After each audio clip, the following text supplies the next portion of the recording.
Hello and welcome back to Let's Play Wrath of the Righteous, with me, Bragaton. Let's enter Drezen and speak to the Hand of the Inheritor.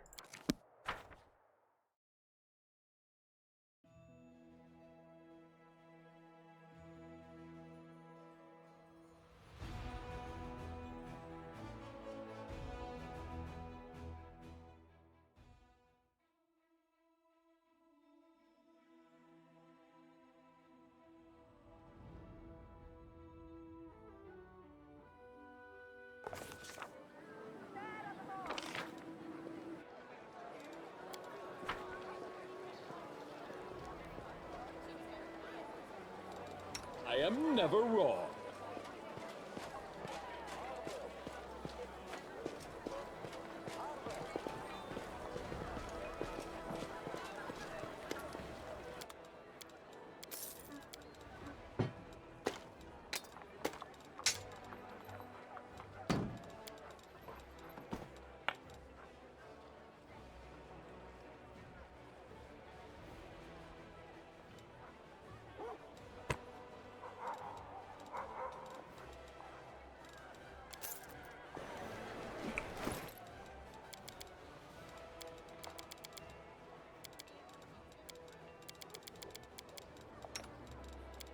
Alright, Bismuth, I'd really appreciate it if you just kept all this stuff equipped.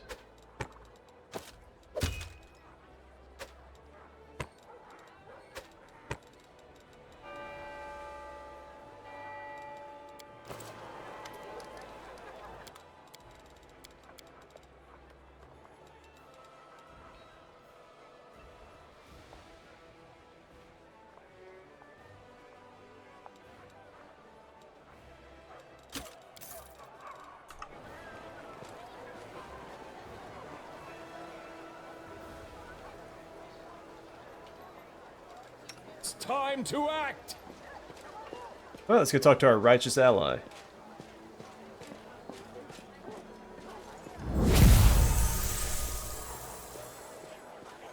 Hey, Targona. The angel greets you warmly, but her eyes remain sad. Greetings, my rescuer. There are many things I wish to speak to you about, but now, I can't seem to find the words. Being free feels exhilarating, but the bitter realization of how many terrible things happen in my absence weighs on me. Never before has my soul been troubled by so many warring emotions. I contacted the Hand of the Inheritor as soon as I got out. Here in Golarion, I can freely send messages to my celestial brethren, so I know more now than when we first met. I now know what happened over the years I was held prisoner. I know that this is the 5th Crusade, driven by desperation and daring like none before it. And I know about the hope you've brought to us, all of us. I thank you. You're the light in this darkness. What did you want to talk about? The angel thinks for a moment. Talk may not be the right word. I need to tell you something important. Listen. You know the truth about the Wardstones. How their power is built upon the angels locked inside. My dear brother Lariel and I were supposed to end up inside the Wardstones, but we both escaped that fate. He perished. Targona gathers her strength, and I was captured by a Relu. But there's something else you should know. Even the glorious herald of my goddess was not immediately aware of this. The power of the Wardstones comes from the selflessness of those imprisoned within them. It is not sophisticated magic that wounds and binds demons, but the angel's voluntary sacrifice, their foregoing of freedom in the name of duty. The truth is, in some rare cases, there's no need to seal anyone inside an artifact to achieve a similar magic effect. There are some such individuals among mortals and immortals who are willing to give their lives to protect others. And when this happens, the mortal or immortal can become a living wardstone of a sort, weakening and holding back demons by the force of their presence alone. Unbeknownst to me, I acquired this power. Even immersed in my enchanted sleep, I protected the poor folk who were imprisoned in Arelu's laboratory with me, and Eliandra and Katir did the same at Polaris Fall. It was their self-sacrifice, so different but always sincere, that protected the temple, not just Polaris' power. The Hand of the Inheritor had long suspected this. Only after speaking to me did he finally realize the truth. He wants you to know, once we have dealt with the more urgent matters, he wants to search for rare souls capable of becoming living Wardstones. They'll be in the vanguard of your crusade, and they'll make demons and demon lords alike tremble in fear. Living Wardstones. How can we find such people, and what are they capable of? I don't have the answers to your questions. Being a living Wardstone, it's more than just power. It's more than a gift. It's a true miracle. And like all miracles, it is extremely rare, and is manifested only in dire circumstances. That is likely why we never heard of such a thing before now. The demon invasion is the gruesome catalyst that has awoken this hidden power in souls across Golarion. Now that we know what we're looking for, we can recognize the special light in others. It'll be our weapon in our fight against the Abyss. Did Arilu know about your special abilities? I don't know. She never mentioned it. But something about me piqued her interest. Many of her prisoners were unusual in one way or another. And when she left and ceased her experiments, I think that too was an experiment of sorts. Perhaps she even continued to observe us somehow. Can your wing be healed? If there is such a way, it is unknown to me. The wing has become a part of me. I even feel that if I were to cut it off, it would grow back, just as deformed as it is now. Its existence is a challenge for me, and there's nothing left to do but accept it. I will have to live, wondering constantly whether foulness is creeping into my soul, just as it crept into my body, has crept into my body. May Amade help me if my fears are ever realized. Are you going to return to heaven? I wouldn't dare. With this wing, with foulness that has become a part of me, how could I enter the shining light of heaven? Besides, I don't want to leave you and the Crusaders. I was meant to join my brothers and sisters inside the Wardstones. Since that did not come to pass, I want to serve the Crusades in another way. Thank you. I'll be going now. Wait. Targona hesitates. I didn't dare ask you before. I wasn't sure I could take the answer. But please, tell me how my brother Lariel died. I miss him so much. I want to know what his final minutes were like. He fought until his last breath to save his mortal comrade, and he left his sword to be raised up by another in the future. The angel listens with rapt attention. We ought to do the same. Protect each other, even in impossible situations. Nurture our hope, know how to give it to others, so that the light we carry now will shine on even after we die. Thank you for your answer. Like a ray of light, it has revealed the path I must follow.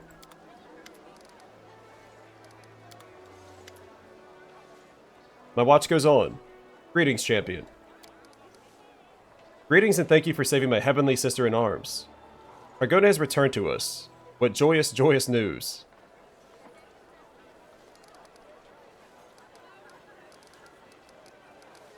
What do you think of what happened to Targona? About her wing and Arilu's experiments? The demonic wing concerns me greatly, but even more concerning is how Targona is bearing this burden. The hand of the Inheritor shakes his head defeatedly. She does not say so directly, but I know. She's ashamed to be seen with me.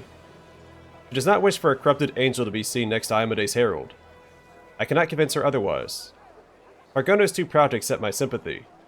But no matter. When we finish our business here today, I'll try to find a way to help her. Although I confess, I've never seen anything like that demonic wing before. Targona told me about your hunch, about the living Wardstones. Yes. I wanted you to hear it from the lips of the one you saved, and whose wondrous influence you saw for yourself. Verily, the darker the night, the brighter the light that flares within it. In this dark century of war against the spawn of the Abyss, we're discovering more and more powers for combating evil. And I am sure that, once we find more souls capable of becoming not Wardstones, but Holy Wardens, we'll drive back the demonic hordes. Give me time, champion, and I'll bring you to others like Targona. Follow.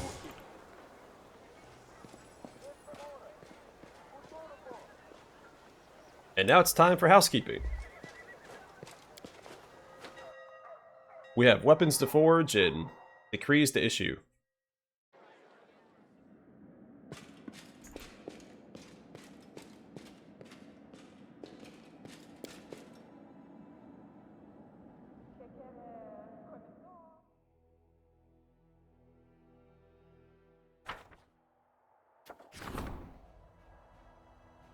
The Andorans were disheartened by the commander's refusal to accept them into his army, However, spite did not prevail over duty. When they turned around to head back, they left plenty of supplies, equipment, and weapons for the Crusaders. After all, the war against the demons is more important than political squabbles.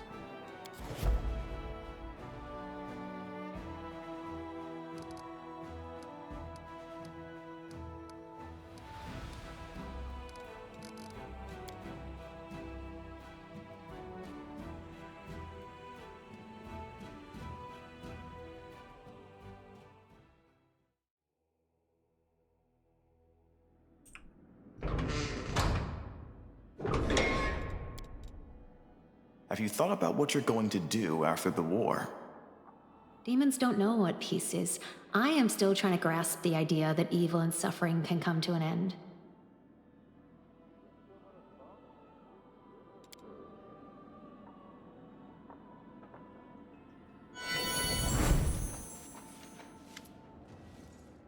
The angel sounds concerned. Champion, I promised to advise you, but now I need your counsel. I've received news that both pleases and worries me. The light of your nobility shines true, and like a beacon, it draws heavenly warriors who come to fight at your side. These angelic warriors are set a high example of courage and irreproachable virtue, and many of the ordinary soldiers, especially the young ones, desperately wish to be like them. They take vows, do penance, and train to the point of exhaustion. Their dedication is laudable, but it is not without danger. The strain, both physical and spiritual, may prove unbearable for many of them. Rather than strengthen themselves, they risk doing the opposite, and it may leave them defenseless against the enemy at a critical moment. So, should we praise their self-sacrifice, or should we encourage them to take care of themselves and moderate their zeal? Tell me about these heavenly warriors. They are valiant denizens of heaven. One part of their soul compelled them to honor the law of creation and steer clear of mortals and their war. The other part appealed to their mercy and the desire to protect mortal kind, and that voice was stronger. These are covert soldiers who left heaven willingly, without permission, to stand side by side with your people. What impact will my decision have? If you encourage your soldiers, the devotion will push them to great feats of strength, but it will come at the expense of their own well-being.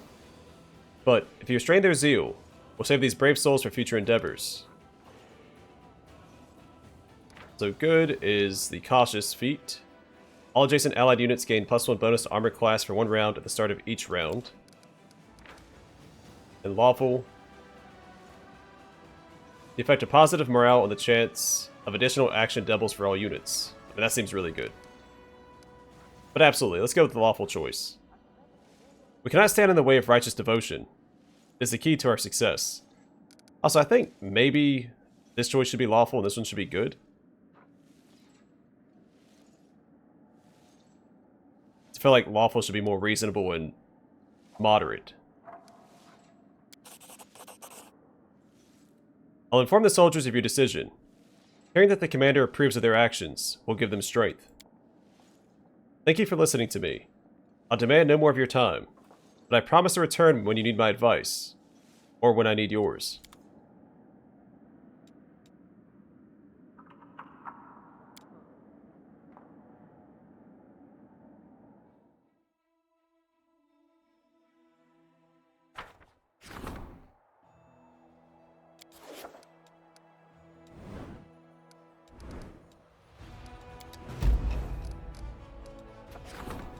First Blood.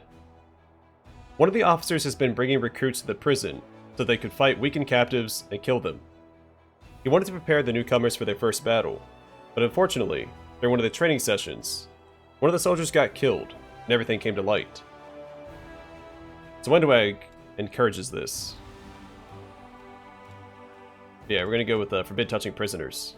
Add 750 leadership experience points versus 300 military experience points. And it's less than half. The cruel treatment of the prisoners tarnished the honor of the Crusaders. Many of the soldiers were inspired by the commander's noble actions.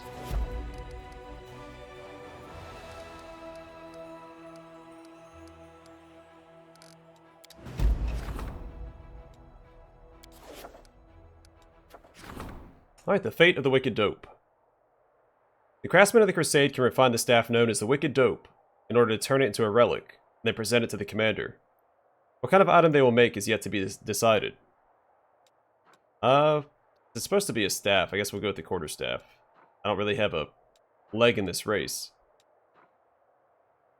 I don't remember what this does.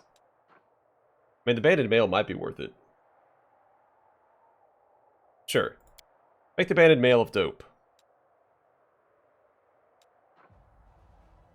No, let's go with the staff. Like I said, it's supposed to be a staff. We're going to stick with the quarterstaff. A skilled craftsman cleaned the withered vines from the wicked dope staff, recovered its battle-like appearance.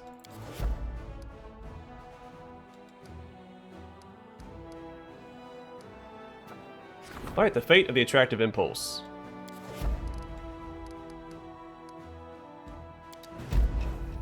Oh, I gotta send an army over there. What am I doing?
A problem with 9 lives.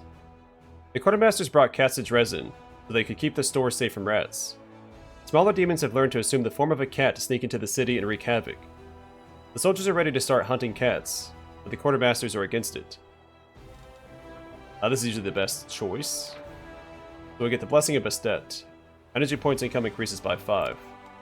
So ask the Cult of Bastet for help. Celsiul, remembering the Cult of Bastet, poorly known in Avestan, send a few letters to Osirian. Priestesses of the Goddess of Cats are willing to identify the demons and remain to care for the cats. Their knowledge of divine rituals will prove useful to the Crusade. I forgot what the Trickster one was. Oh, I think he turned the cats into Crusaders.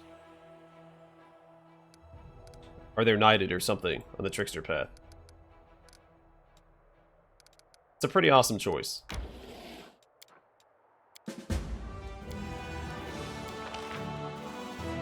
Alright, so we get slow, and then we can have defensive training, offensive training, or extensive infirmary. Probably offensive training. All units in the army have a +2 bonus to damage per level of this feat. I should have.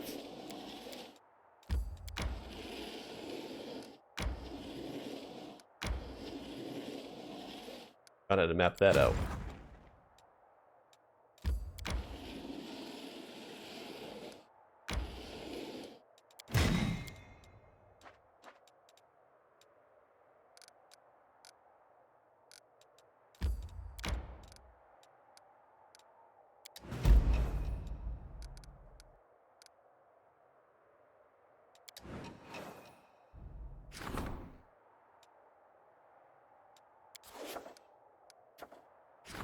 Alright, the fate of the attractive impulse. An ancient gemstone called the attractive impulse holds tremendous magical power. By placing it on his gear, the commander will have its power at his disposal. I forget what the meta magic rod does. Don't really use light crossbows.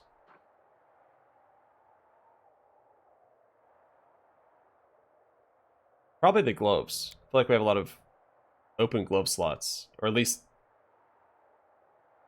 glove slots filled with whatever we had on hand, not what we actually want. The commander's servants have carried out the decree. Alright, the arrival of Kenabres reinforcements. Reinforcements of Kenabres have arrived in Drezen. Their leader, Prelate Hulrun, is awaiting an audience with the commander. Great, our favorite Inquisitor.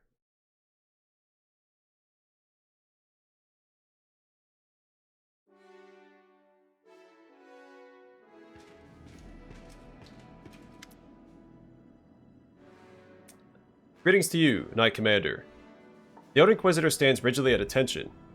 Any traces of his past dislike are gone, replaced by overt obsequiousness. Hulrun Shapik, Prelate of Kenabres. I have come here at the Queen's command to be at your disposal. I have reinforcements with me, top-notch fighters from Mendev.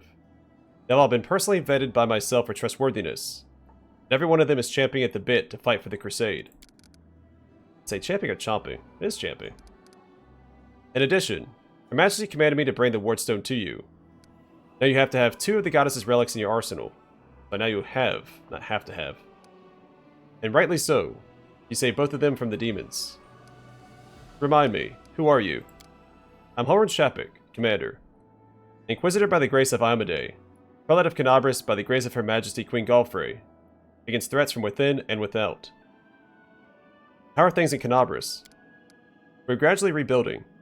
The city is not what it was, of course, but it's no longer a pile of rubble either. God is willing, with time will restore it to its former glory. The Wardstone. What am I supposed to do with it here? That is for you to decide. The Queen's reasoning was thus. The front line of the war has shifted here, to Drezen, so there's little point in keeping our relics gathering dust back at home, especially since you single-handedly cleanse it of corruption. How did you manage to bring the Wardstone here? It's a huge obelisk. The Prelate's eyes gleam. He clearly anticipated your question. For those whose faith is strong, nothing is impossible. Her Majesty taught us a prayer that was given to her by the Goddess's herald himself. We began to pray, and Amadei worked a miracle. The massive stone rose up off the ground and floated through the air. We made a solemn procession from Kenabres to Drezen, unceasing in our prayers, and the Wardstone followed us in all its splendor. Oh, if only you had seen it. So you admit that the storyteller and the Desnans were right, and the stone did carry corruption within it. I confess, I failed to see it. Such is the nature of the demonic taint. It can appear anywhere. I believe that the goddess's gift was impervious to it. My faith made me blind. Alas, who among us is without sin? I shall be even more vigilant henceforth. I shouldn't have expelled those blasphemers, but hung them on the rack and questioned them more thoroughly. See, he was almost there. He almost redeemed himself, and then he took 2 steps back. So close, Hulrun. If they knew so much about the corruption, perhaps I could have uncovered other pockets of sedition. What about your plans to expel the priests of Desna from Kenabres? I executed my plans. The Desnans are gone from the city. The temple has been seized for the city's use. It is currently serving as an infirmary. But I did not renege on our agreement. Ramian and his hangers-on left the city unharmed. Are you returning to Kenabres now? No, Commander. I am part of the reinforcements. The Queen commanded me to remain in Drezen and aid the defense. Thank you for the reinforcements. Dismissed. I'm ready to carry out your orders, Commander. Anytime, day or night. Alright, man. We're not dating. With a vigorous salute, the Inquisitor departs.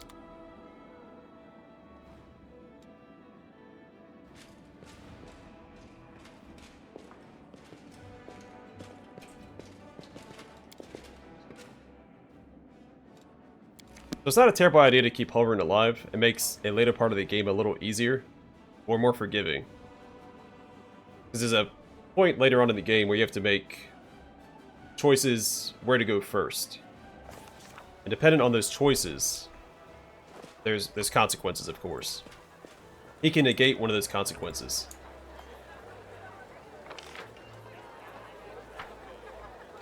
Should move.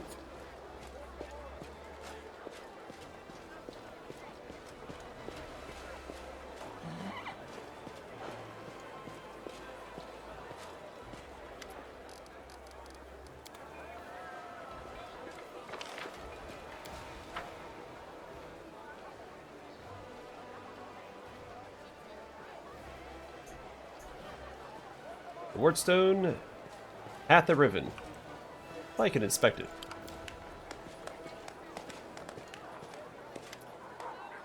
Greetings. The young Inquisitor stares at you with obsequious fervor, almost like he's looking at Queen Galfrey herself. Remind me, who are you? Alright, already read that. Why are you obsessed with finding enemies everywhere you look? Why, you ask? Because our enemies are everywhere. Who are we at war with? Demons. Demons and cultists. They are masters of deception. They worm their way into your favor, and masquerade in all manner of false guises. Were it not for me, Kenabres would have been captured long ago. Not by force, but by deception. Now listen to what I'm about to tell you. This was a long time ago. I was very young then. Oh, we already read this. This is about the Red Morning Massacre. Alright, isn't it time you're heading back to Kenabres? Not at all. The Queen sent me to Drezen, so in Drezen I shall stay until I receive further instructions. Alright, I have to go. I won't detain you further. Cool, so we've read most of that already. I am always ready. That saves us some time.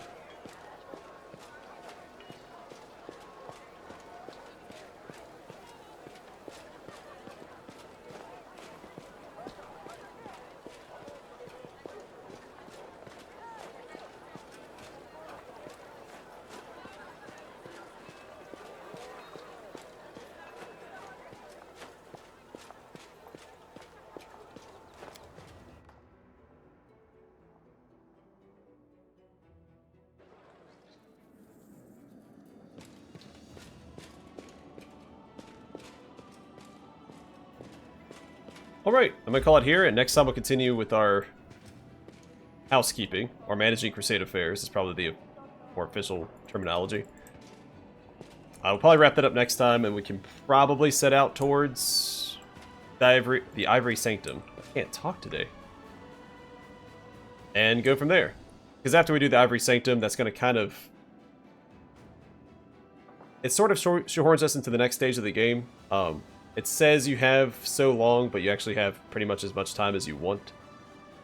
I guess you still have to wait 30 days for something else to happen, but then you have as much time as you want. There are no real time limits going forward.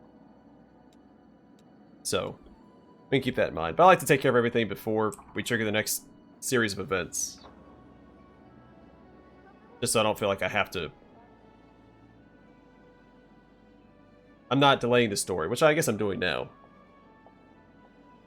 But it's a little bit different when you have the Queen breathing down your neck. But either way for now, thanks for watching. I hope to see you guys in the next one.